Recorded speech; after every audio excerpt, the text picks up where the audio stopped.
Hi, I'm Jane Farnham from Great British Speakers, and I'm here today chatting to Mumbai's Bill Bryson, the inspirational speaker Raj Adgopul. So, good morning, Raj. Thanks for joining us today. Good morning, Jane. Thank you for your time. It's lovely to see you. So, you, I hear, have had an extremely challenging early life, and some may say rather shocking, in fact. So, tell me a bit about your story. Well, I would say I was a gamble, which paid off because I've got two brothers. Well, I mean, me and my brother. And my mom said, I think, look, I'm not sure about you. I don't know how well you're going to do in life. I want to look after I want to keep one, who is definitely going to do well in life. And I want you to go away. And she said to me, she says, if you're successful, come back. And if you're not, then don't come back because I don't want another mouth to feed. Wow. So that was her parting message to me. She said, look, don't smoke, don't drink. I'm not saying it's bad for you. She says, you will just die and don't die on me. And that's how she asked me to leave home. So I left home. I did my nursing training in India. Then I came to Mumbai. I lived in Mumbai for 4 years. Well, that was set me up for life, actually. And if you can survive in Mumbai, you can survive anywhere. Tell me a bit about living in Mumbai. I'm interested to learn more about Mumbai. Well, in Mumbai, you have to sort of adapt a different kind of mindset in order to survive because Mumbai is not like a city, it's like a university. So if you can graduate from that university in Mumbai, you can go anywhere in the world and you'll get a job and you will thrive and survive because it will push every limit there is to it. And you almost like become like a cat, talking about cats, that no matter which way life throws you, you'll always land on your feet. So Mumbai is that place where you cannot be vulnerable. And if you're vulnerable, you just die. As simple as that. Wow. And so living in Mumbai was what set me up for the world. And almost like, it gave me like I didn't realize then that it gives you like a bulletproof kind of mindset that nothing knocks you. I mean, in England, in the West, emotional challenges are high, whereas in India, it's more physical challenge. But what it does is sort of living in Mumbai is very tough. Like, that's why you see one of the talks I give is like the impossible every day. And I remember like when I lived in Mumbai, when I used to leave my home in the morning, my objective was to come back alive. That was for the objective for the day. Oh. And that's what you operate on. And I never thought, I'd live past 35 years of age because after 35, like your body becomes heavy for your arms. So I lost like 7 of my friends, who fell off the trains and died, local trains, because 4,500 people die every year falling off local trains. Okay. So I'm in my bonus years, actually. So Mumbai really, gave me the sort of, well, I think it's the mindset of gratitude and also, the resilience to survive anything and anywhere in the world. So tough love in your early years set you on a path to studying in Mumbai. So tell me about your travel then to England, and what did you really know about England before you departed? Oh, I didn't know anything about England. All we were told in Mumbai was, look, if you go to this country, it's the fastest shortcut to good life, and secondly, you won't die. They were not. I love the simplicity of it. It's just they did not tell us that, like how much bill cost, what taxes you pay, none of that. I remember, like when I went through the interview, I knew that, it was for England. And, when they sold it to us that, look, England is a country you don't die. And if you want to die, there is this organization called NHS that won't let you die. So I said, great, And I remember when I passed my interview and the English Manchester Royal Infirmary managers, who were in India, they said, would you like to read the terms and conditions of employment? Or I said, look, here's my passport, take me. That's it, because I want to live. And I did not know anything about England. All I knew was, like I said, those two things, but also, on a purely sort of informational level, we were told that, England has got the best human rights records in the whole world. So in the country of hierarchies, what I knew was England sits right at the top, even now, for the whole world. So if you look at the hierarchy of countries, so England sits right at the top, then America, then Canada, then Germany, France. Then if you're really scraping the barrel, then you're in Dubai, Doha, Qatar. And if you're unfortunate, you're stuck in India. Right. So what age did you arrive? And having arrived, how did you develop your life here, knowing nothing about it? Oh, I arrived when I was 26 years of age, and I didn't know anyone. But what I knew was that this is an amazing country. Like, it was a miracle. Like, from my interview to coming here was about 3 months when I got my when I passed my interviews and I got there. And I remember that when I opened my first bank account and I put my card into the HSBC ATM machine, and there was £1,000 overdraft. I had never seen that much money in one place until I was 26. My hands were shaking like this, that I had access to that amount of money. And I knew that, England is walk in the park, is the easiest country to be in. So how my life developed, I arrived here and I worked like most Indians do. So I just worked all the time, but it was really good because I was treated well. I felt like I existed. My life meant something. Otherwise, so you worked as a nurse? I worked as a nurse. I lived in Manchester. And then I met a lovely English lady and got married, moved to Cornwall.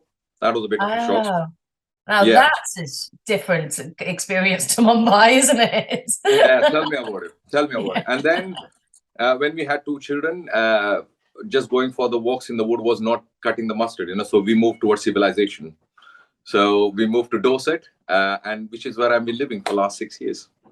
So then how did the speaking start? Is that relatively recent for you? No, it's been like, last sort of 5-6 years I've been doing, because initially, I started sharing my stories because what I found was, in England, English people complain a lot about silly things. And there is so much to be gratitude about this amazing country we live in. And I suggested, I said, look, okay, I spoke to my colleagues. I used to tell my little anecdotes, my just stories of appreciation. And it put me in a good mood as well, because it was like a daily reinforcement of, like, just saying all the amazing things about this country, because, when you're alive is so wonderful. So that's where it started. And then my colleague said, I think this is really good. I think you should take it somewhere. So I gave an audition, and then that led to a TED talk. And after that, I've been giving sort of Women's Institute, University of Third Ages. There are lots of little organizations which is close to my house, because my children were young, so I couldn't travel far. So that's how, my career developed. And I've been doing sort of local areas, which is very fortunate that, people give gift of their attention, like yourself as well.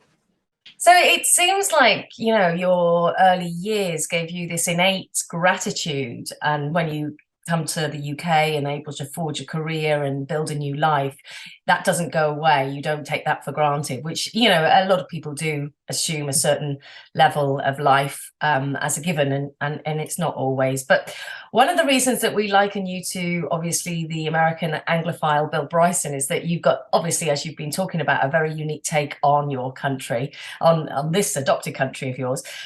But what's your favourite? You were talking about your anecdotes. What's your favourite on Mumbai versus Dorset? Share that with me. It has to be the newspaper headlines. It's amazing. You see, when I was working in Devon, that's when it occurred to me that I was walking down and I saw this newspaper headline. I thought, surely, this is wow. I mean, I'd read this newspaper headline. I said, this is where I want to be. This is where all the action happens. This was in Axminster, by the way, which is in Devon. It's a small rural town. And if you see the newspaper headline in Mumbai, like the newspaper which I mentioned in my TED talk is 8 people die every day falling off local trains. And that's the good news. That's the newspaper headlines. And here the newspaper headline was a swan spotted in the garden. I mean, wow. I mean, like, how amazing is that? This is where I want to be. And then I thought I got to see the next day, I went and looked the newspaper headline, and the other one was man nearly hit by a bus. I thought, you're just making this up. Like, you're just scraping the barrel. I mean, I could say anything. I could say, I fell off a cliff. I nearly fell off a cliff if I had walked 20 steps this way. Or I could say, I nearly achieved enlightenment if I had sat for another 5 minutes. So it's been wonderful. So that's the favorite anecdote, is those newspaper headlines. And if you see anywhere in England, you realize that, how much, like, of course, there is a lot of media does doom and gloom. But in reality, if you go to the rural villages, you should look at the crime section of Axminster. It says, Willie been nicked. That's the top crime section. I mean, wow. Firewood nicked. I mean, that's how dramatic as it gets. So I think that was my favorite anecdote, actually, is the newspaper headlines. Yeah, and you know what? It's really lovely to chat to you and hear such warmth and humanity, because, of course, obviously, I think the news do tend to sort of have this fear mongering negativity, and it's all bad news and we need to be scared. And so it's really refreshing talking to you. Tell me a little bit about your professional background, because obviously you have worked in the NHS. You've obviously got a very soft spot for it. Why is it so special to you? Oh, it's all come down to, look, for me, because, growing up in India and Mumbai, I live with the concept of mortality. So, and again, going back to what I said at the start, is in England, in Mumbai, every day you say gratitude that, I'm so lucky I'm alive. And here you take life for granted. And also almost like, you think, wow, I mean, like, I'm going to live forever. And that's why I have the soft spots for NHS. I remember when I was told my mom, like, I said, look, I work for this organization called NHS, and it's free at the point of care. Of course, we pay taxes, but I said it's free at the point of care. My mom, even though I lived in England for 20 years, she could not believe that I worked for a service. I drove to patients' houses, gave them care, and I didn't charge them. She said, being like charge under the table. I said, no, mom, you don't do this in England. I said, we have a very robust tax system. And I have a soft spot because in this country, you can be vulnerable. And that's because of the NHS. And it's an amazing organization, amazing institution, and it keeps people safe. And most people, at least, where I come from, where nothing is for free, you realize that, what an amazing system we have got, that you can be vulnerable. You can be hit by a bus. You know that, you're not just going to lie there dead. Yeah. Somebody will come pick you up. I can tell you this anecdote in Mumbai. When we were working in a hospital, and this lady was hit by a reversing truck, and they brought her in a stretcher. I was in the hospital in casualty department in Mumbai, and she was outside on the stretcher, and we were not able to give her care because they said, no, we can't give her care because look at the sari she's wearing. She wouldn't be able to afford the money to go into and pay the bills, and we couldn't save her. And whereas NHS is incredible. Like I said, even if you want to die, we'll just say, no, you can't die. We'll keep you alive. It's amazing. So do you still work for the NHS, Raj? I work part-time for the NHS. So part-time, I try and share my message of gratitude. Brilliant. So here's an interesting question to finish on then. If you were to write a letter to your younger self as you arrived in England, what would it say? I would say, learn as much as about the subtleties and nuances of this English culture. English culture, although England is the easiest country to integrate in, English people are the hardest to understand. It's like, yeah, it's like an enigma to someone who comes. I mean, in which country do people do this? When they say it's my fault, that means it's your fault. The English, the way they speak and the way they, what they say is always implied. So what I would write to myself is, look, learn everything there is to about the subtleties and nuances of English culture. You have to see the matrix in order to integrate. It takes years to integrate in English culture because it's all about the tone, the subtleties, the nuances, implications, all that. And I think, one of the best things we were told in Mumbai, and if I was to write that again, the things, which I missed a lot, that we were told that, look, English people are white.